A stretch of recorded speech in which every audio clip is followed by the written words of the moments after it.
everybody out there, this is another Astrology Classroom episode. So in this particular installment, this episode, I wanted to talk about analyzing aspects in compatibility charts. Now, this video is going to require some independent motivation and research by you. And don't forget, we've already got a couple of videos already here on Patreon talking about aspects in an astrology chart, as well as planets and houses, so make sure you get familiar before you jump into a compatibility. You know, we want to make our own interpretations of what's there, not necessarily just copy and paste from external material. I also want to alert you to the playlist I've got on the Scarlet Moon horoscope page, talking all about love languages in the sun signs, okay, Aries all the way up through Pisces, because that information will also be relevant to this discussion. To get a baseline discussion of, you know, compatibility going, seeing what's going on with compatibility in a romantic chart, the first thing I want to make a point of saying is, you know, there's no such thing as a chart that is just doomed from the get-go. I've done plenty of readings with people who've had very challenging aspects in their compatibility charts who've made it work, okay? You know, 10, 25 years and still going in long-term relationships. I've also seen charts that, you know, on paper look totally harmonious, but for one reason or the other, you know, the individuals in question could not make it work or chose not to make it work, however, whatever happened there. So it's not to say that there's ever a thing that is doomed to failure. If you see an incompatibility, don't sweat it.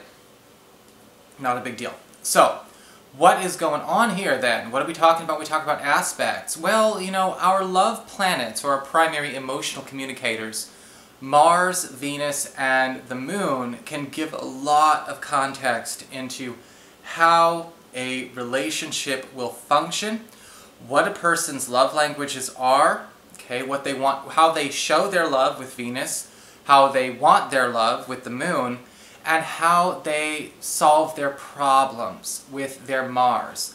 And to a certain degree, Mercury is going to talk about how people communicate things. Again, we talked about that when we went over our discussion of the planets, a rundown of the planets here on Patreon. But we do want to know how these things interact. Okay, how do we interpret an aspect between them? In this case, a major aspect, such as a conjunction, a trine, a sextile, an opposition, a square. And does that, you know, mean that there are things that we can find out about how this relationship would go just by looking at those interactions? So let's talk about the non-interaction first, okay? Let's say a person's Venus doesn't interact with any love planet in a person's astrology chart. Okay, it doesn't interact with the Moon, doesn't interact with Mars, doesn't interact with the other Venus. Maybe it doesn't interact with anything. Okay, a non-interaction, or let's say a non-love specific interaction, maybe it connects to you know, a Pluto, or maybe a Neptune or something in another capacity, is usually better than nothing for the most part. Honestly, I would say that no news can be better than good news. And if you see that maybe it's like, okay, well, you know, their Venus is in Leo, but their Venus is in Pisces, there's no significant interaction that's going to come from that, okay? Inconjuncts and quincunxes and things like that, those are small aspects, those are really minor, those really only apply in a personal horoscope or possibly looking at a person's natal chart for analysis. So, even if that happened, a Venus in Leo and a Venus in Pisces, it doesn't mean that they're necessarily incompatible. It just means they have to be fluent and flexible in learning how the other person expresses their love.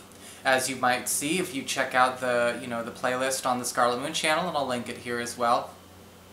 You know, a Venus in Leo is going to be a lot more extroverted, expressive, and maybe consistently vocal about their affections, whereas a Pisces Venus may have a bit more of a subtle, less extroverted way of showing things. One of the things about Pisces I find interesting, I always tell people when I do readings for them, I get often the same complaints about Pisces and Virgo, is that they tend to come off almost very familiar and comfortable and it doesn't look like they're kind of doing the dance, you know, they're not putting the work in. Again, with some signs like Pisces and Virgo, you get the, I guess you could say, the comfortable, well-established spouse treatment before you get the hot, intense boyfriend-girlfriend treatment.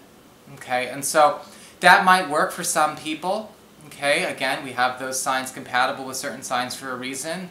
Virgo and Scorpio can do it. Pisces and Taurus can do it.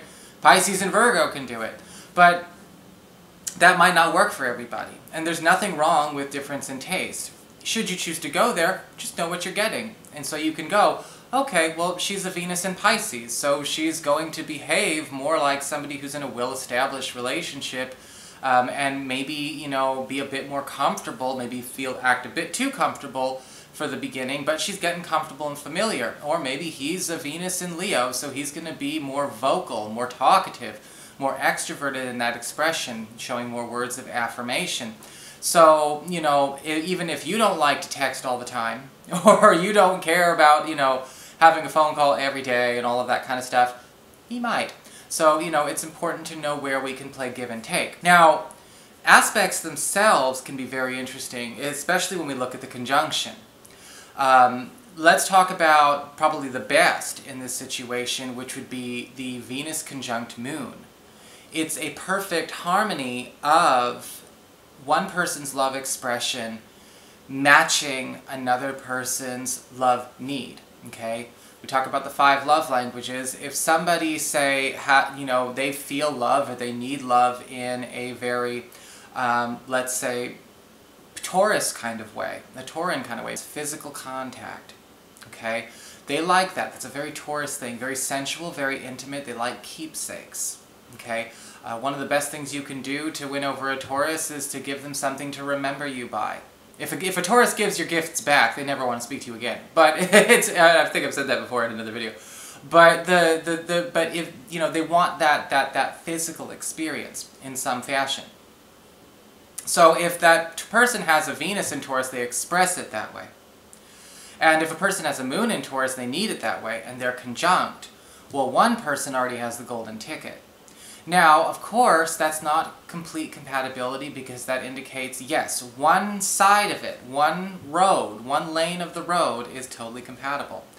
The other lane of the road we would still need to look at. Okay, we've got a Venus and a Moon conjunct. Well, what are the other Venus and Moon doing in here? Right, we're dealing with 2 Moons and 2 Venuses in a pair.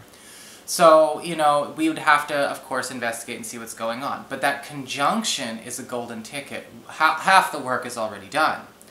If you have, say, Venus conjunct Mars between the 2 charts, Mars is our problem solving, okay? And we have, you know, Venus being our expression of love. Then basically how a person expresses their love is going to resonate very well with a person's way to solve problems and confront challenges. Again, another wonderful aspect. Moon conjunctions are a little bit different. Moon conjunctions can indicate a situation where, again, we have very, very strong goodness here, especially with the Moon conjunct Venus. We already talked about that. Moon conjunct Mercury is kind of like we can actually, you know, communicate to the core with the person's Moon. And the person with the Mercury is going to be easily comprehended. So again, we have that fluency. If we have the Moon conjunct Mars, then it's good, but it's also a bit challenging, because what's going to happen here is we've got a person's problem-solving ability being exactly what a person needs to feel loved, but also teach lessons that they need to learn that they may be afraid to learn. So this could be a relationship that can be a bit challenging at the same time. It's like, it's great, it's very compatible, but also at the same time, sometimes the Moon and Mars connection can make both people feel like the other person makes them more aware of their shortcomings. And depending on how they choose to cope with that, that can make things very, very good and very deep, or it can make things uncomfortable. And remember, relationships are not the same day in and day out, you know, so it could be one day on Tuesday and better on Thursday and great on Saturday and down again on Monday.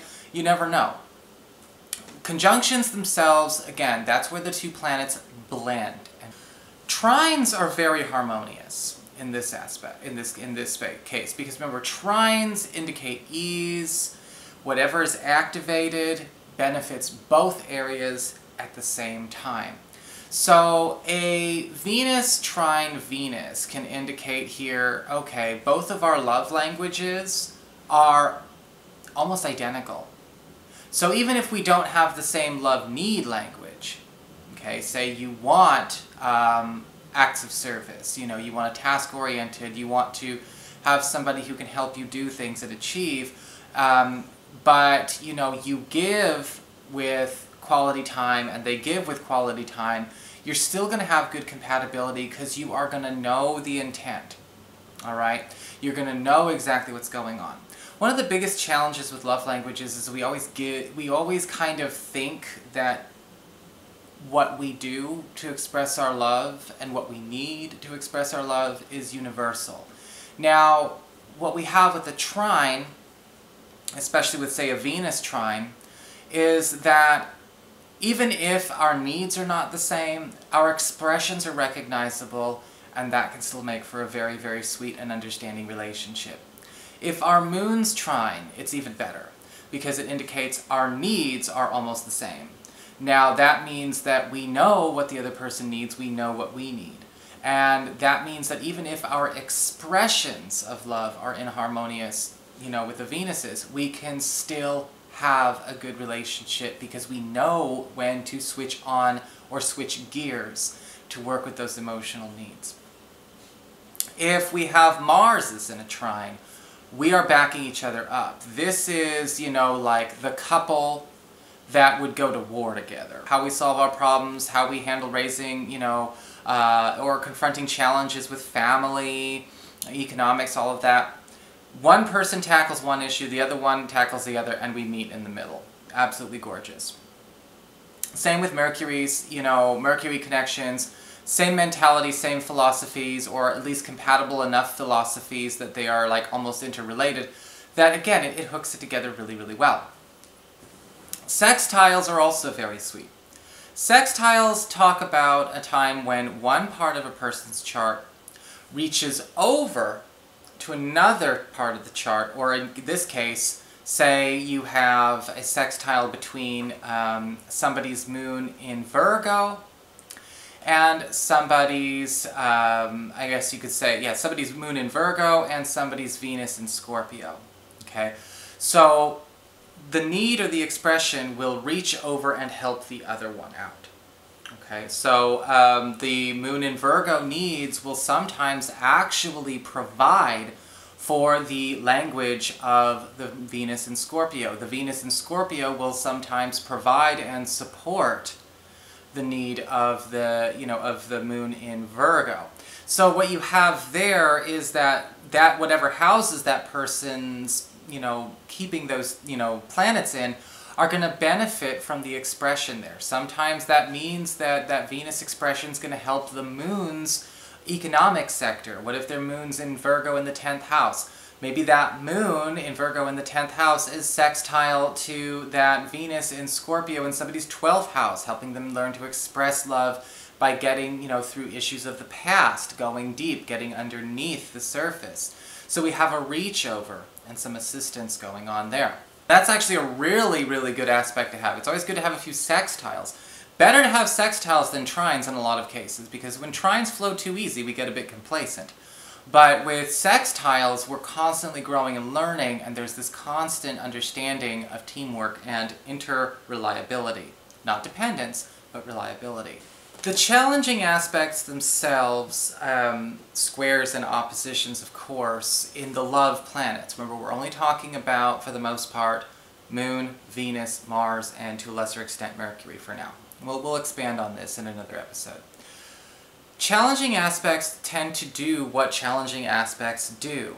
And what I would see in a couple here is that a couple that needs to understand that engaging in this relationship requires both people to be conscious and responsible for honoring the challenge that is presented in order to still have a very good relationship. Oppositions and squares are no reasons to just dump someone and run away or run out and get a divorce.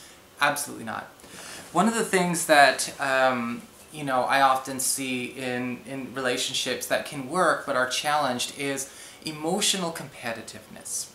And that can happen especially when we have squares, especially the Venus square Moon or Moon square Mars in a person's astrology chart, or between the two charts. Now, a Venus-Moon square is basically saying that one person's expression of love, their love language, and another person's love need language don't always work, but it also says another thing. That Moon and that Venus, for the two individual people, do not really care for the other person's love language. Not the other person, but the love language. You know, we've all had relationships where people just didn't care for something that we liked, you know. Some people, you know, walk off a building over that kind of thing, and they shouldn't. But some people, you know, and some people work it out. You know, I've been in relationships where it was like, you stay, you know, you're so OCD, you know, we're late for everything, da, da, da, da, whatever, you know, it's fine. But at this time, you know, we look at the Moon square Venus, it's kind of like, okay, let's say person A really expresses their love through acts of service, okay? Acts of service, so they've probably got a Venus or a Sun or something in, say, Virgo, maybe Aquarius, and then it squares with, say, person B's Moon in Gemini, which is really more about, you know, the words of affirmation, the vocalization of expression of love. Now that kind of says, all right, person B really does, you know, respond well and receive easiest and prefers to receive things through that affirmation, that vocal expression. However, that Moon that, you know, could be square it would be, you know, kind of hard pressed because they might think, I don't like doing what you need. Now, that's okay, right? If a person does it even though they don't like doing it, that means they care. It really does. If, you know, we have a problem sometimes, I think, especially in modern society, where we want someone to want something. And that's not fair to them. So the way that a square like that works out, again, with that emotional competitiveness, you know, it's like what I need versus what you can do, what I want to do versus what you say you need, all of that kind of stuff needs to kind of go bye-bye, go out the window. If person A can understand and respect that person B needs that love language with the affirmation, even though it's not something they like to do, just make it into something that is a routine priority. Okay? Routine sounds bad, priority sounds good. That's how squares work. Alright? And the Moon person would be responsible to then understand and be like, look, I know this person's doing this for me, but I also want to give some credit, right? Some credit and understanding to what they do, that they enjoy doing to prove their love for me. And that's how you reconcile a square in a compatibility chart. What happens, though, is that sometimes people take that lack of interest, or even maybe that dislike of a certain expression of love very personally, okay? But if that doesn't make any sense, you know, it doesn't really make any sense. If somebody does something for you and you know they don't want to do it, but they say, look, I don't want to do it, but I know this is important to you, that's a big deal. It's a really good thing. If somebody says, I don't want to do this, but I know it's really important to you, so I'm going to do it anyway, and then the other person says, how dare you? Okay, we need to work on that, right? Something's getting brought up. And that's, you know, that's the square, right? It's the competitiveness. It's not just my way or the highway or this is what I like, but now it's competing over, well, you know, which way is best? Which way is best? Is my way better or your way? Is your way better? Is my way coming first or is your way coming first?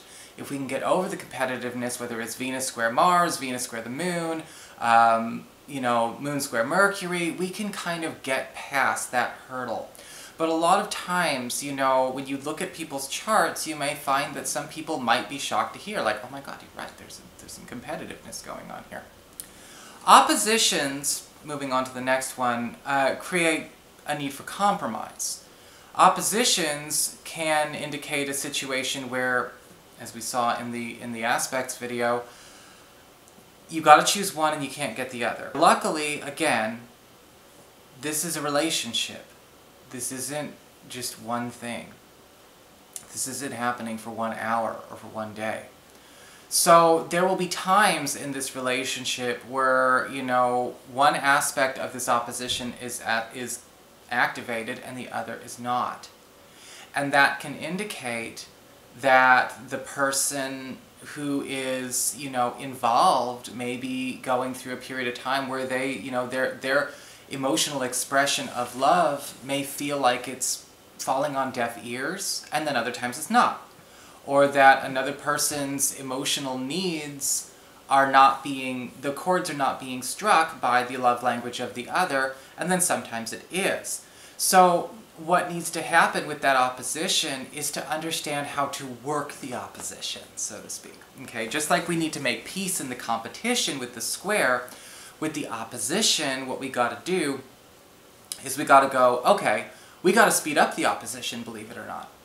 Okay, so then it's you, then me, and we take turns. It's all about learning to take turns, you know, with the square and the opposition, but if you speed up the opposition where it's like, okay, I get what I want this day, you get what you want that day, I get what I want this day, it doesn't mean you're never going to both be happy at the same time. That is a gross oversimplification, and, you know, if you're going to do things black and white, you probably shouldn't do something as complex as astrology. And the big thing about, you know, about oppositions is that with, especially like a Venus-Moon opposition, it's just knowing how to make sure that both ends of the opposition get the attention that they deserve and the attention that they need, equal shares of time. Some oppositions can be tough. Mars opposite Moon can indicate that one person's problem-solving abilities may hurt the other person's feelings, the Moon's feelings, for instance. Or that the Moon opposite that person's Mars may make the person's lack of satisfaction make the person with the Mars feel inadequate. So, again, bringing that to light, bringing that into awareness means we can take responsibility for it and fix it.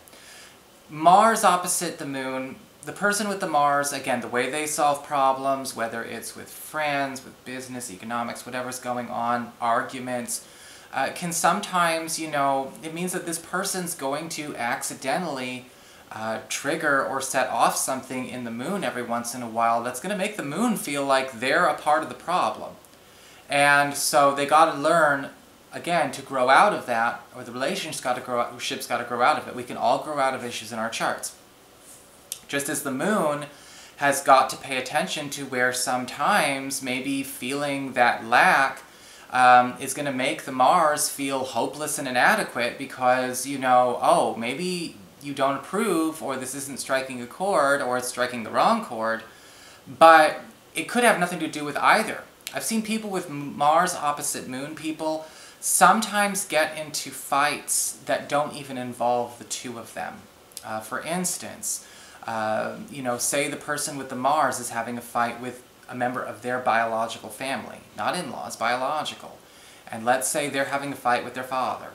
And then the Moon person somehow feels like the criticism or the aggression towards the father can somehow be displaced onto them. Now that could be the case. Sometimes we have complaints that other people do, but that is going to hurt the Moon person a lot. And that's something that the Mars person's got to be very careful about, knowing what is a good time and what is appropriate to have those kinds of interactions or those kind of altercations around the Moon person with. Not walking on eggshells. We're not talking about demeaning people or infantilizing people, just being considerate. The same thing could go for the Moon, though. If the Moon is chronically dissatisfied with the Mars, if the Moon's feeling, you know, maybe not necessarily feeling proportionate feelings of, you know, dissatisfaction. Maybe they're feeling like, again, they don't feel like they're in a good spot with that Mars opposition. Maybe they're expressing their dissatisfaction. They're expressing needs for other things. They have to be careful not to, again, black and white the situation. Sometimes instead of saying, I'm not getting what I want exactly, because I would want something else, Moon opposite Mars, the person with the moon may accidentally say, like, none of this works, you know, go straight to the extreme. It'd be kind of like if, you know, it's like saying, well, nobody's trying, nobody's bothering, everything sucks. And it's like, well, if we don't acknowledge the effort, you know, then that's going to create that problem, right? So there's sort of there's a blind spot that comes with that needs to work out. Mercury opposite Moon is probably the tougher of the two, because when we have Mercury opposite the Moon, the Mercury doesn't exactly perceive the social or emotional cues of the Moon very easily. So they could be digging themselves a deeper hole every now and then for good or for whatever reason. They may have they may have a tendency to dig a hole that they got to get out. They don't know when to stop digging. You know, because again, they're not picking up on that cue. They're not knowing. They have to learn. They have to learn. That's all. It doesn't mean it'll never happen, right? We just got to learn. Moon in that situation though may feel completely like everything's going over their head. So the communication is just not hitting those emotional spots. It's almost like either you're not paying attention or you're just not sinking in. It's not resonating. So they both have got to make sure, again, to pick up on the social cues between each other. Venus-Mars oppositions can actually be quite interesting. We've got very, very strong passion, very, very strong attraction, very, very strong physical magnetism, sensuality, intimacy, and closeness. But the expression of a person's love opposite somebody else's problem-solving ability can indicate that a person's problem-solving ability may inhibit another person's expressions of love, or a person's expressions of love can stir up problems for the Mars person. So they have to, again, reconcile. If you haven't noticed, I've only been saying a million times this can work as long as people work it out. Sit through the conversations. Moon opposite Moon is probably the hardest of all of them, because now we have a situation where my emotional needs and your emotional needs are going to be fighting over priority and precedent. And depending on where those moons fall, that's probably what I've seen as the biggest deal breakers in relationships, or what can become deal breakers. For instance, if a person's emotional needs fall in the 12th house, okay, so they like that private time, but also, again, a lot of their emotions are kind of, you know, very much cultured in their past. They're interested in more in introverted, introspective, very close one-on-one, very, very, you know, behind-the-scenes kind of communications, and depending on the sign it's in, you know, as well, can make a big difference there. And a person's moon is, say, in the 6th house, where their emotional needs are all about service, involvement, taking care of people, working on their health, all of those things. Those are going to compete, right? And it's kind of like, okay, well, it will feel like there's a finite amount of time and resources, and they will be their needs will be kind of pulling from the other person. And the moon opposite moon can be a bit of a tug of war. So it's important for both people to recognize where, if I see a moon opposite moon, I'd be like, you can't get that need met by your partner.